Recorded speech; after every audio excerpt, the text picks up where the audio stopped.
ఇది ఫోటో తీసి report first ఎవరైనా డాక్టరా? ఏం డాక్టర్? ఇదిగో ఎస్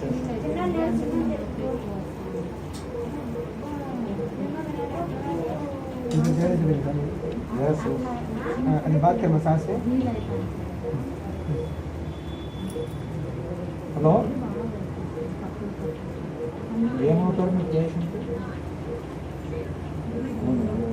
సరే ఈవిడకి తనలో రక్తం గడ్డకట్టుందా, బ్లీడ్ ఉంది, ఎస్డిహెచ్ ఉంది, ఇంకా సర్జరీ అంతా ఏం లేదు, ఒక చిన్న ఫ్రాక్చర్ కూడా ఉంది. అది పరిస్థితి. తర్వాత రైట్ సైడ్ మాస్టైడ్లో కూడా బ్లీడ్ ఉంది. సబ్మిషన్ ఎందుకంటే కొంతమందికి ఇది పెరిగే వేసుకుంటారు. ఎవరికి జరుగుతుంది ఎవరికి పెరగదని చెప్పలేము. రైట్ నౌ సర్జరీ ఇండికేషన్ ఏమీ లేదు. అయితే ఆవిడ బ్యాక్ ఆఫ్ ద చెస్ట్ కూడా పెయిన్ చెప్తా ఉంది. We are suspecting spine fracture, but వీళ్ళు అటెండర్స్ నాట్ విల్లింగ్ ఉన్నారు దానికి. ఓకే, దానికి స్కాన్ చెప్తే చేయించలేదు, బ్రెయిన్ వరకు చేపిస్తున్నారు. బ్రెయిన్లో అయితే బ్లీడ్ ఉంది, ఇదైతే అడ్మిషన్ చేయాల్సి వస్తుంది.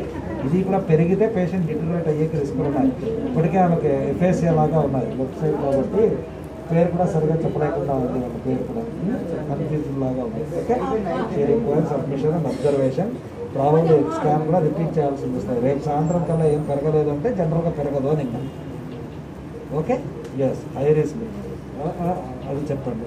ఎందుకంటే ఇంకా వేరే ఇంజరీస్ ఎక్కడ ఉన్నాయి కూడా మనకు తెలియదు కదా. ఇది పరిస్థితి అయితే. Okay, you speak to them and వాళ్ళ choice. Okay, right now. Yes మంచిది.